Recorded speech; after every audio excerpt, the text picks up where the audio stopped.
Bonjour à tous. Dans la capsule, nous allons nous intéresser à la dérivée d'un produit de fonctions dérivables. Donc plus précisément, si on a une fonction f qui est dérivable au point A et une fonction g qui est dérivable au point A, est-ce qu'il est possible de trouver une expression pour calculer h' de A pour h de x qui est le produit de f avec g? Avant toute chose, je vais rappeler c'est quoi la définition de la dérivée. Donc la dérivée f' de A, c'est le résultat de la limite quand x tend vers A, de f de x moins f de A sur x moins A, quand la limite existe. Donc cette définition va être évidemment fondamentale dans le calcul de la dérivée du produit.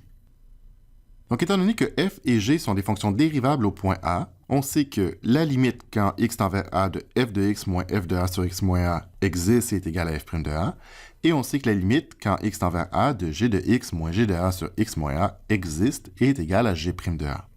Le but du jeu aujourd'hui, c'est que pour une fonction h de x qui est égale à f de x fois g de x, on veut calculer la limite quand x tend vers A de h de x moins h de A sur x moins A. Il faut prouver que cette limite-là existe. On va donc travailler maintenant sur cette formule, calculer cette limite-là en question. Donc, qu'est-ce qu'on sait? On sait que la limite quand x tend vers A, on sait que h de x, je vais le réécrire ici, h de x, en fait, par définition, c'est f de x fois g de x. Donc, par conséquent, je peux transformer la formule suivante à l'aide de ce produit. Donc ici, h de x, c'est f de x fois g de x. h de a, c'est f de a fois g de a. Le tout divisé par x moins a. Ce qu'on remarque ici, en fait, c'est qu'on ne pourra pas isoler facilement ni le g ni le f. Le f et le g sont pris ensemble. Donc on va se faire un peu de place quand x tend vers a. f de x, g de x. J'ai écrit un peu plus loin ici, moins f de a, g de a. Le tout sur x moins a. Donc, pour faire apparaître ici, dans le premier terme, la dérivée, donc je vous rappelle que la dérivée de f, c'est f de x moins f de a sur x moins a. Donc, afin de pouvoir enlever le g de x qui est ici, je vais avoir besoin d'ajouter un terme supplémentaire, f de a fois g de x.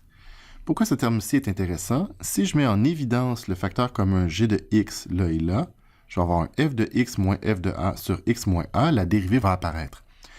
Du coup, on va pouvoir faire apparaître des quantités qu'on est capable de maîtriser. Donc évidemment, je ne peux pas juste soustraire ce terme-là, moins f de a g de x. Si je le soustrais, il faut que je le rajoute, plus f de a fois g de x. Donc la question, c'est de savoir, est-ce que dans le deuxième terme qui est ici, je vais pouvoir travailler, faire quelque chose avec. Donc ce qu'on remarque, c'est que j'ai f de a en commun là et là, que je vais pouvoir mettre en évidence, et faire apparaître g de x moins g de a sur x moins a, faire apparaître la dérivée de g. Donc, on va mettre ce programme en évidence. Qu'est-ce que j'ai? J'ai la limite quand x tend vers a. Dans les deux premiers termes, le facteur commun, c'est le g de x que je vais mettre à l'avant. g de x fois f de x moins f de a. Dans le deuxième terme, les facteurs communs, c'est le f de a que je vais mettre en avant. f de a fois g de x moins g de a. Le tout sur x moins a. Donc, on va scinder ça en plus qu'un morceau. Qu'est-ce qu'on a? Donc ici, j'ai g de x, f de x moins f de a sur x moins a, plus f de a fois, l'autre terme, g de x moins g de a sur x moins a. Donc ce qu'on va faire, en fait, je vais recopier cette information un peu plus haut, on va se faire un peu de place.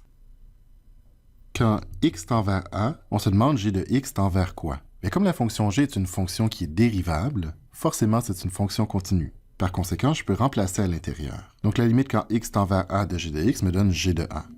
La deuxième parenthèse, f de x moins f de a sur x moins a, c'est précisément la dérivée, f' de a. Le f de a qui ici est une constante, je peux le remplacer, f de a. Et ici, j'ai un g de x moins g de a sur x moins a qui est g' de a. Donc, la formule n'est pas aussi sympathique que les premières que nous avions, mais cela dit, on a quand même quelque chose qui est relativement gérable.